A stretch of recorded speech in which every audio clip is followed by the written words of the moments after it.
بسم اللہ الرحمن الرحیم۔ معزز سامعین کرام، سیرت النبی صلی اللہ علیہ وآلہ وسلم کے آج کے موضوع میں بنو ہاشم کا بائیکاٹ 10 سے 14 نبوی کے 3 اہم واقعات شامل ہیں۔ سامعین، جب حبشہ جانے والی سفارش ناکام واپس آئی تو مشرکین مکہ نے مسلمانوں کی اعزار ثانی میں اضافہ کرنے کے لیے ایک قرارداد تحریر کی کہ کوئی شخص بنو ہاشم اور بنو عبد المطلب سے شادی بیاہ کے تعلقات نہ رکھے، ان سے خرید و فروخت نہ کرے، بلکہ بات چیت بھی نہ کرے۔ اس قرارداد کو اہمیت دینے کے لیے اسے خانہ کعبہ میں لٹکا دیا گیا۔ جناب ابو طالب اپنے خاندان سمیت شیب ابی طالب میں محصور ہو کر رہ گئے۔ اس دوران صرف حج کے دنوں میں اجنبی تاجروں سے کچھ نہ کچھ خریدا جا سکتا تھا، لیکن وہ ذخیرہ جلدی ختم ہو جاتا۔ کبھی کبھار حضرت خدیجہ رضی اللہ تعالی عنہا کا کوئی عزیز چوری چھپے کوئی چیز بھیج دیتا، لیکن اس سے کیا بنتا؟ یہاں ایک دو آدمی کی بات نہیں تھی، 2 قبیلوں کے افراد کی بات تھی۔ اس دوران میں بھوک مٹانے کے لیے بنو ہاشم نے جڑی بوٹیاں، گھاس کی جڑیں اور سوکھے اور بدمزہ چمڑے بھی ابال کر گزارا کیا۔ ابو لہب کے علاوہ خاندان بنو ہاشم کے تمام افراد اس ظلم کا شکار رہے۔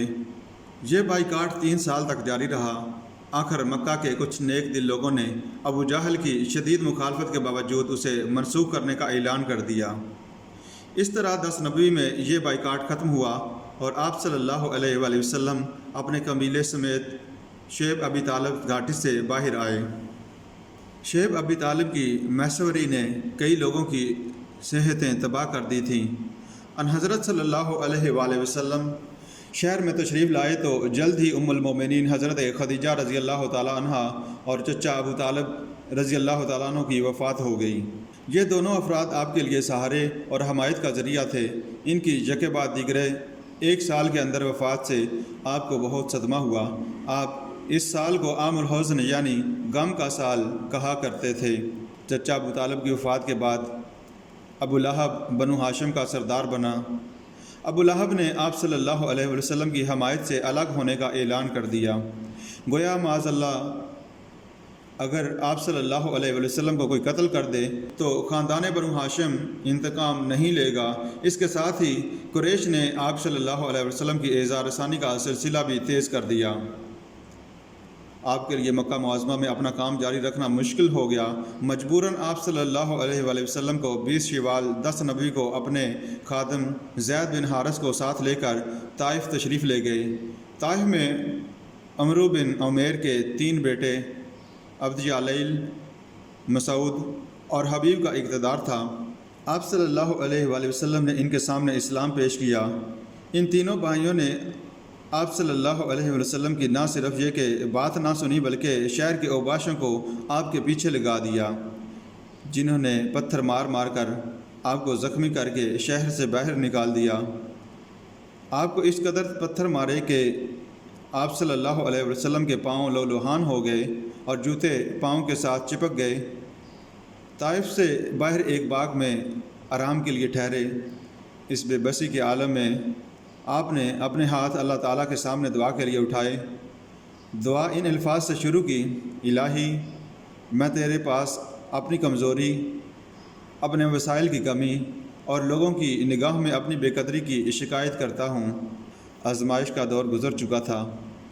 دعا کی قبولیت کے آثار فوراً ظاہر ہونا شروع ہوئے۔ پہاڑوں کے فرشتے نے حاضر ہو کر عرض کی: یا رسول اللہ صلی اللہ علیہ وآلہ وسلم، حکم ہو تو طائف والوں کو ان 2 پہاڑیوں کے درمیان پیس دوں جن پر یہ آباد ہیں۔ آپ نے فرمایا نہیں، اگر یہ لوگ ایمان نہیں لائے تو امید ہے کہ ان کی آئندہ نسلیں ضرور ایمان لائیں گی۔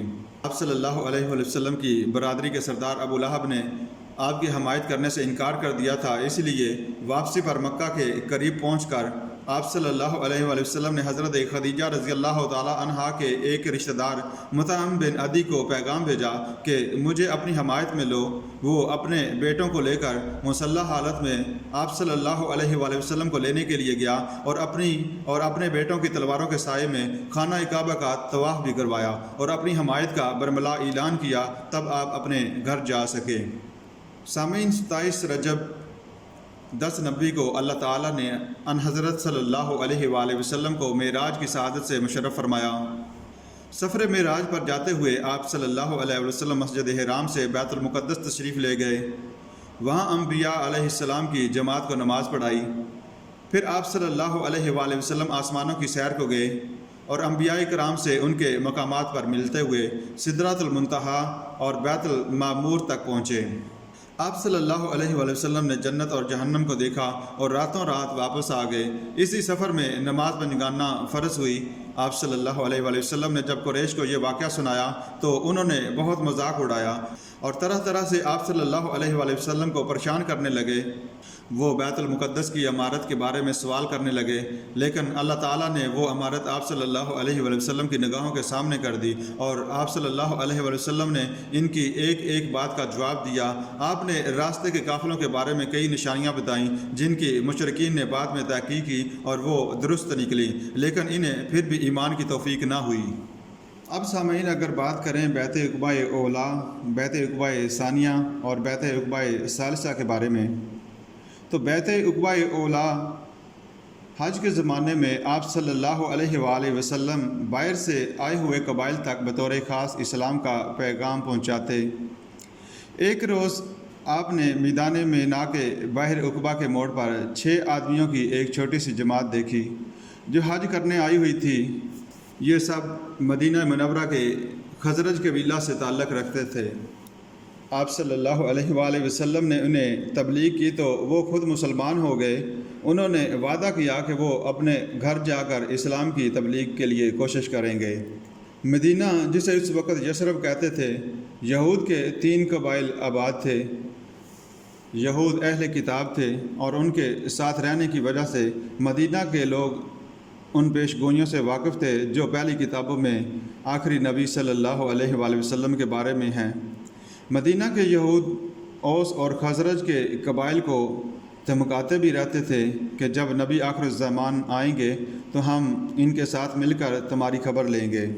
ان لوگوں نے اس خیال سے فوراً اسلام قبول کر لیا کہ کہیں یہود پیش قدمی کر کے ہم پر سبقت نہ لے جائیں۔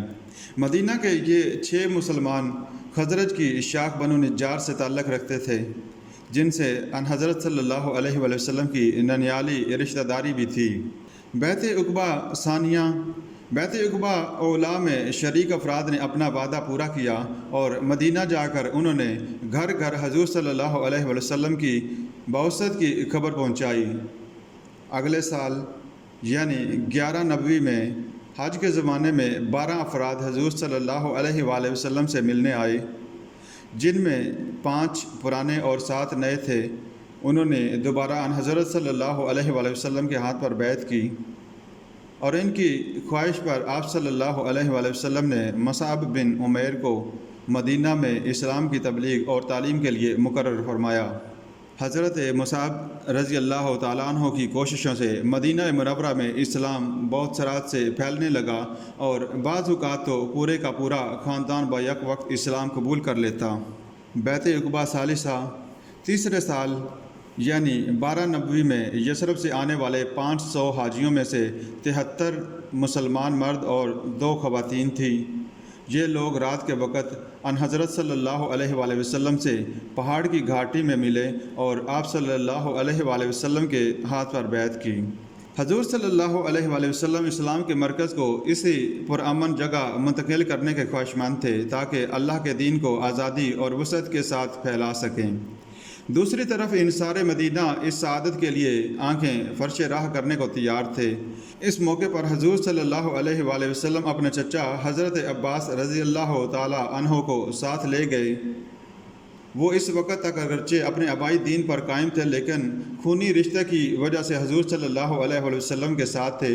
انہوں نے انصار کو خطاب کرتے ہوئے کہا، گروہ خزرج، محمد صلی اللہ علیہ وآلہ وسلم اپنے خاندان میں معزز و محترم ہیں۔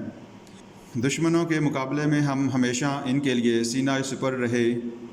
اب وہ تمہارے پاس جانا چاہتے ہیں، اگر تم مرتے دم تک ان کا ساتھ دینے کا وعدہ کرتے ہو تو بہتر، ورنہ صاف جواب دے دو۔ تمہیں معلوم ہے کہ قریش مکہ محمد صلی اللہ علیہ وآلہ وسلم کے جانی دشمن ہیں۔ اگر تم ان سے کوئی عہد و اقرار کرنے لگے ہو تو پہلے سمجھ لینا کہ یہ نازک اور مشکل کام ہے۔ محمد صلی اللہ علیہ وآلہ وسلم سے عہد و پیمان کرنا سرخ و سیاہ لڑائیوں کو دعوت دینا ہے۔ جو کچھ کرو سوچ سمجھ کر کرو۔ انصار نے اس موقع پر یقین دہانی حاصل کی کہ ایسا نہ ہو کہ جب مسلمانوں کو قوت و اقتدار حاصل ہو جائے تو رسول اللہ صلی اللہ علیہ وآلہ وسلم مدینہ والوں کو چھوڑ کر اپنے وطن واپس آ جائیں۔ آپ صلی اللہ علیہ وآلہ وسلم نے فرمایا، نہیں، تمہارا خون میرا خون ہے، تم میرے، میں تمہارا ہوں۔ اس کے بعد بیعت ہوئی۔ جب انصار بیعت کر رہے تھے تو سعد بن زرارہ نے کھڑے ہو کر کہا، بھائیو، خبر بھی ہے کس چیز پر بیعت کر رہے ہو؟ یہ عرب و عجم اور جن و انس کے خلاف اعلان جنگ ہے۔ سب نے یک زبان ہو کر کہا، ہم اسی پر بیعت کرتے ہیں۔ تعداد کی کثرت کے باعث حضور صلی اللہ علیہ وآلہ وسلم نے ان کے 12 خاندانوں کے لیے 12 نقیب مقرر فرمائے اور بنو نجار میں سعد بن زرارہ کو نقیب مقرر فرمایا۔ اس تنظیم کو تاسیس مملکت اور معاہدہ اجتماعی کی ایک شکل قرار دیا جا سکتا ہے۔ اس معاہدے کی تفصیل سے واضح ہوتا ہے کہ یہ محض قبول اسلام ہی کی بیعت نہیں تھی، بلکہ یہ ایک عظیم سیاسی و دفاعی معاہدہ تھا، جس کے ذریعے ایک طرف نبی اکرم صلی اللہ علیہ وآلہ وسلم نے مکہ کے مسلمانوں کی پرامن رہائش کا مسئلہ حل فرما دیا تو دوسری طرف اسلامی ریاست کے مرکز کے لیے پرامن جگہ بھی حاصل کر لی۔ اسلام سے پہلے انصار مدینہ یعنی اوس اور خزرج باہمی انتشار کا شکار تھے۔ وہ آپس کی لڑائیوں میں طاقت حاصل کرنے کے لیے یہود اور دیگر قبائل کو دوست بناتے۔ اس معاہدے سے نبی صلی اللہ علیہ وآلہ وسلم نے ان کے باہمی انتشار و دشمنی کو ختم کر کے انہیں آپس میں جوڑنے کا بندوبست بھی فرما دیا۔ اوس اور خزرج کو ایک مرکزی کمیٹی کے تحت جمع کیا۔ اس کمیٹی کے ممبران اپنے قبیلوں میں غیر معمولی حیثیت رکھتے تھے۔ ان کو سیاسی قائد و منتظم کا درجہ دے کر اوس اور خزرج کو ایک وفاق میں باندھ دینا مقصود تھا۔ انصار نے ان قائدین کو اپنا سیاسی قائد تسلیم کر لیا۔ اس طرح اوس اور خزرج کی شیرزہ بندی کی صورت ممکن ہوئی۔ ہجرت عقبہ ثالثہ کے بعد ذی الحج 12 نبوی کا واقعہ ہے۔ ان حضرت صلی اللہ علیہ وآلہ وسلم کی ہدایت پر مکہ مکرمہ سے مسلمان چھوٹی چھوٹی ٹولیوں کی شکل میں ہجرت کر کے مدینہ منورہ جانے لگے۔ قریش کو معلوم ہوا تو انہوں نے مزاحمت کی۔ کئی مسلمانوں کو بدنی اور مالی نقصان پہنچا، لیکن رفتہ رفتہ سب صحابہ اکرام رضی اللہ تعالیٰ عنہ نکل گئے۔ صرف ان حضرت صلی اللہ علیہ وآلہ وسلم اور حضرت ابو بکر صدیق رضی اللہ تعالیٰ عنہ کا خاندان، حضرت علی رضی اللہ تعالیٰ عنہ اور کچھ کمزور لوگ باقی رہ گئے، یا وہ نوجوان جنہیں مکے والوں نے اعزادہی کے لیے قید کر رکھا تھا۔ قریش مکہ نے محسوس کیا کہ مسلمان مدینہ میں جمع ہو رہے ہیں اور اس بات کا خطرہ ہے کہ وہ کسی وقت طاقت حاصل کر کے مکہ پر ٹوٹ پڑیں۔